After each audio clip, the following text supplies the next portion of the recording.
YouTube, I got a special video for y'all tonight. We gotta have this conversation about the UFC and these fighters coming from other organizations. Because whether, from the fans, my, personal friends and family, or my own community on Instagram, more so not my, my community, but it's more so like fans, UFC fans in general. And even some of my personal close friends and shit, because I be having conversations about this all the time with them. But is there such thing as UFC jitters? Are these other fighters from other organizations, are they going to have a hard time coming into the UFC, transitioning to the UFC? Is the UFC the top de la creme? Is it the cream of the top? Because I seen MVP speak about the situation. Obviously, this is really coming from conversations I have off the record with some of my friends and shit like that. But is it? How can I want to phrase this and put this in a way it can make sense? Is the UFC really the end-all, be-all?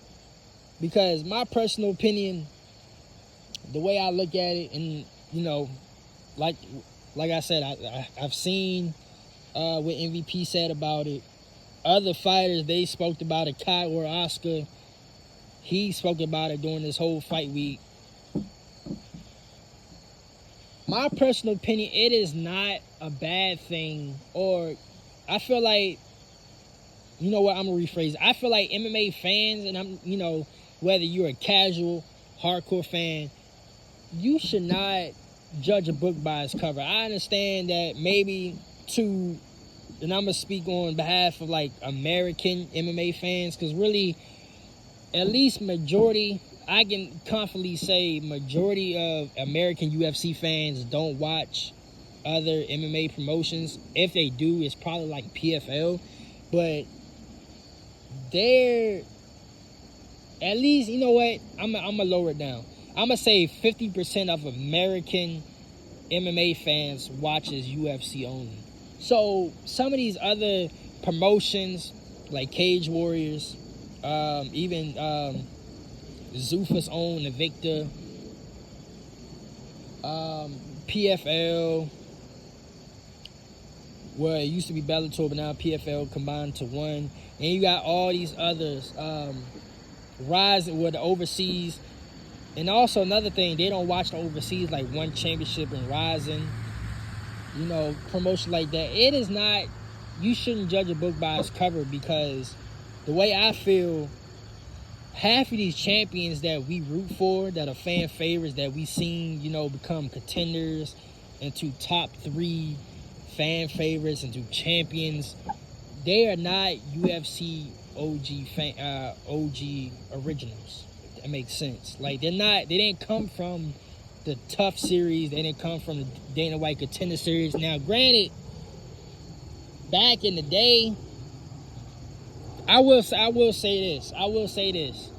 Nowadays, they doing a good job with producing, as I like to call it, a farming system. If you watch, now bear with me now. I know this video probably going to be dragged out some, but bear with me. So, in other sports, right, football, well, more so baseball, because this is where I get the farming system from. But you can say it in football, basketball too. Basketball is more along with how UFC does things, but more so baseball. All right, baseball have a farming system. Like, you have the minors, right? AA, AAA. Then once you're good enough, you start out in AA, right? You go from college, then you go to AA, then you go to the minors, right? Once you go to AA, you keep excelling, you go out to AAA. Once you excel in that, and they see like real potential for you to be in the big timers, the majors, then you get elevated into a major league, a roster spot, right? UFC's farmer system is kind of like baseball's. And they've done, in my personal opinion, from over the years I've been watching MMA, I feel like the UFC now, in the past, like, 4 to 5, 6 years, they've done a good job of actually farming out,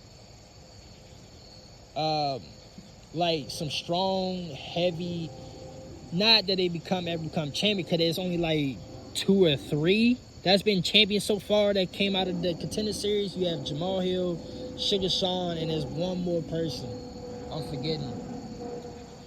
But as far as like overall like competition to make each division stronger, they've done a good job of doing that in today's UFC, right? But I do feel like in the overall aspect of things, they still doing the way of stealing, and it's not in a bad way, but like stealing talent from other organizations just to mix in of what they have with a farming system. And that's not really a bad thing, because the UFC, for you to get signed to the UFC have to see something in you. And really, I'm bringing this up because we have a lot of recent Bellator signings. I mean, you can say PFL, but it's really all these niggas from Bellator, they coming up to the UFC. And I spoke about this before in a video like months ago. I feel like half of these niggas that was Bellator originals, they're not really messing with the PFL umbrella. So they're getting out of their contract with PFL, and they're going to the UFC. And then we have other fighters like Kyra Oscar. He came from Rising. And then we have another, I forgot what promotion he came from, but we have a double champ. I think he's a featherweight double champ. He's coming in from another organization.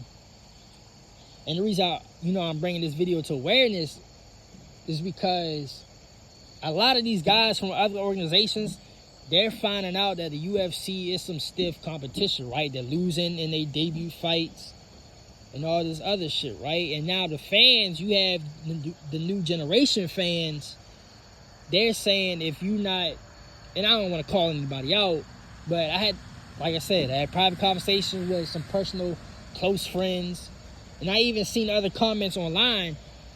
There's this stigma or this, narrative that if you're not from the UFC, you're really not all that good to begin with, right? And now that narrative's even getting pushed further, because we had Pitbull Patricio, he lost badly his UFC debut. Then you had Aaron Pico, which he wasn't doing that bad. He was actually doing good, but he got knocked the fuck out, and that was his debut. We got Kyra Oscar. He's now 0-2, right? But then, on the flip side, and I'm going to put the picture in the thumbnail, on the flip side, we have other fighters that came from other organizations that's done well, like Patty, even Michael Chandler to a degree. Michael Chandler is situational. Now, I can't say you can point to the bad about Michael Chandler. Michael Chandler is situational because he's wasting his time with Conor. But you got Patty, you got Justin Gaethje, MVP. MVP is one of the recent Bellator signings that actually worked out.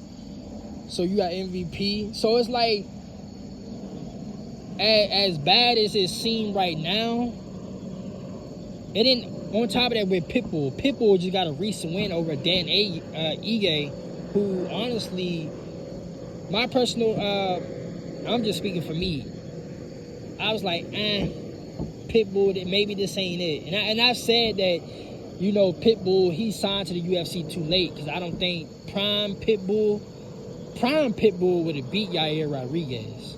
But this is not Prime Pitbull, so I'm like, okay. Now he's going against somebody in Dan Ige, who is a UFC veteran, and also he's having another resurgence run in his career. So I'm like, this is just bad timing. Pitbull is not bad as it seemed, but this is just bad timing. But he proved me wrong. He proved a lot of niggas wrong, and he ended up beating Dan Ige, right? So Pitbull is 1-1. So we got the first one out of that. But as bad as it seemed, there's also the good with it. So it's like you can't really judge, and this is more so just talking to the MMA community as a whole. We can't judge a book by its cover just because they wasn't UFC originals. Not everybody has been a UFC OG. Like, you look at a Conor McGregor, a Khabib Nurmagomedov. Who else? Like, there's a lot of these guys that we seen and root for today, they wasn't really Max Holloway. You know, they don't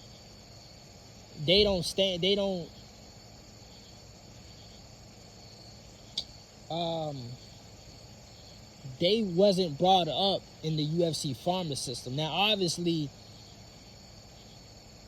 they got to the UFC early than, say, like, the most recent crop of new fighters that the UFC been signing. They coming in either in their prime, coming out their prime, or it's been like, these are just veterans of MMA and they still got something left to prove. So they, UFC is giving them a chance to prove, to showcase their talent.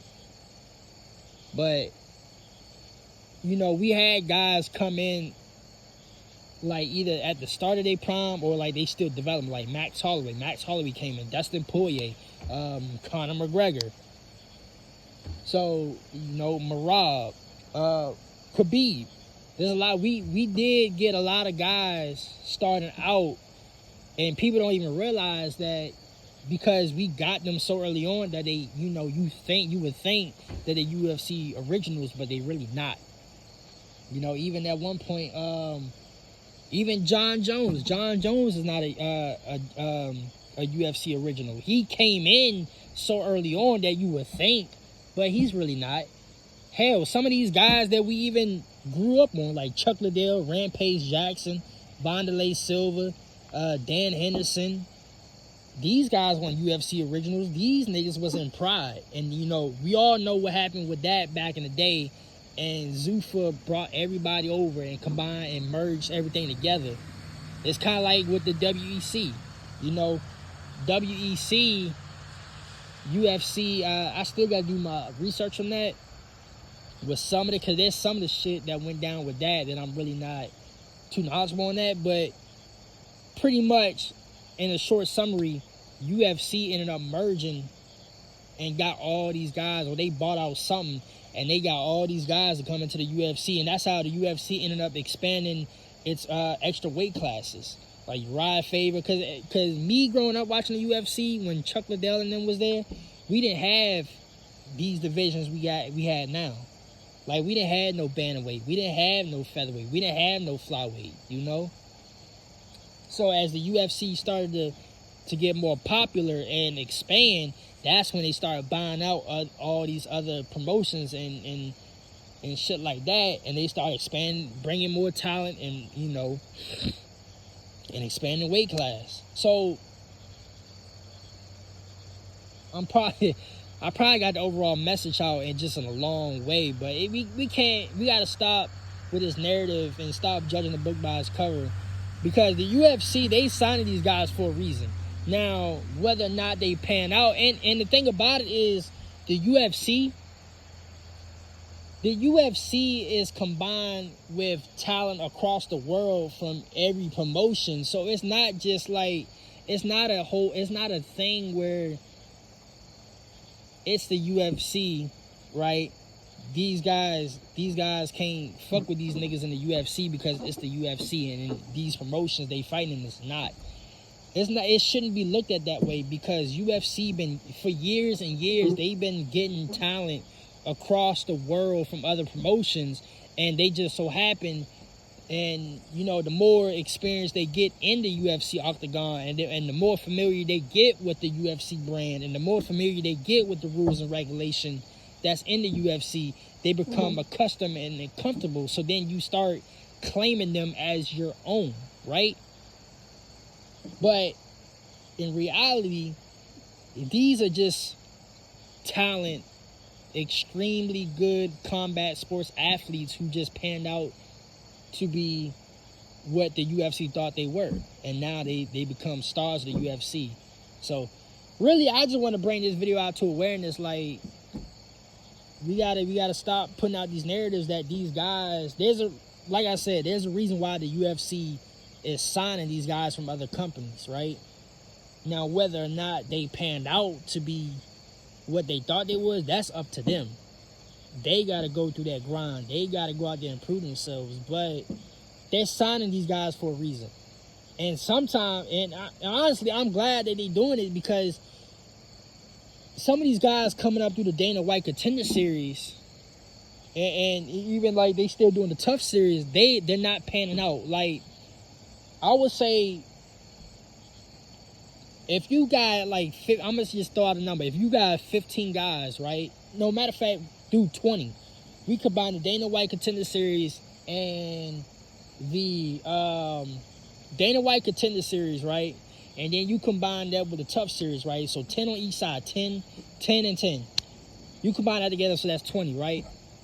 At least 5 to 7 of those guys is going to pan out to be, you know what, I'm going to just throw it out even further. At least 6 to 8. At least 6 to 8 of them guys is either going to be a champion in the future or solid top 5, top 10 ranking level fighters. Those other 14, 12 fighters, they're not going to be panning out to do anything. So, if you take that to the equation, of course UFC got to go out and find the best talent, because, and you know what, my personal opinion, I'm going to make a separate video for this, because in an overall aspect, UFC is not the best promotion to me. Now, for America, it is the best. You can't debate it. You can't debate it on numbers, you can't debate it on entertainment value, and you can't debate it on talent. But on an overall aspect, I put one championship on a high pedestal, just because that's where mixed martial arts is supposed to be. Like, the representation to the fights, to the roster of talent, that's what the sport of mixed martial arts is all about. But the UFC, it's a combination of a lot of things, you know. It's a combination of a lot of things that make the UFC great. But at the same time, what I was getting to, take that number, right? That number, you have to go get other talent from other companies, right? Because how else you want to fill out your weight class, and how can you find the value in the competition level of a weight class if your farming system, at least 6 to 8 guys, only going to pan out to be something good, while the rest of your 14 to 12 ain't going to be amount to shit? So, of course, you got to go out and find some other talent just to have that perfect mix blend. And while you doing that, you have a competitive, entertaining weight class, and that will buy you more time to work on your farmer system and develop more people under your umbrella. So that's really all I got to say on that. Like I said for my Instagram video, I'm gonna mention it later on, because we're gonna get to the Johnny Walker and Min Zhang Yang fight night card. I'm gonna get to that either tomorrow or Thursday, because all that, now my video is going to go up for that fight night card. Well, basically it's fight morning because it's in China, and that card is like early in the morning. But I'm going to an event, so my fight review will be extremely late. Like, I'm gonna have to catch up on it, so it's not going to be on time like it normally be.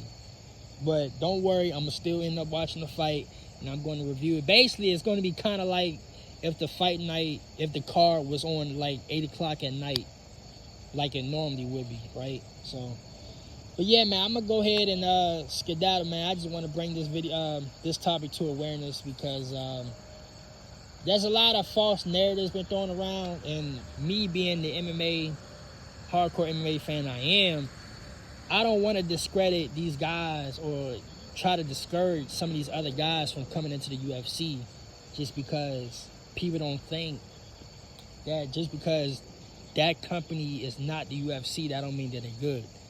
Obviously, I don't know how many times I gotta say it, obviously, the UFC sees something in them to even sign them onto the UFC umbrella.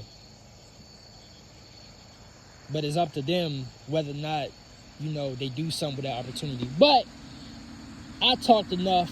Until my next video, I'm going to go ahead and skedaddle, man.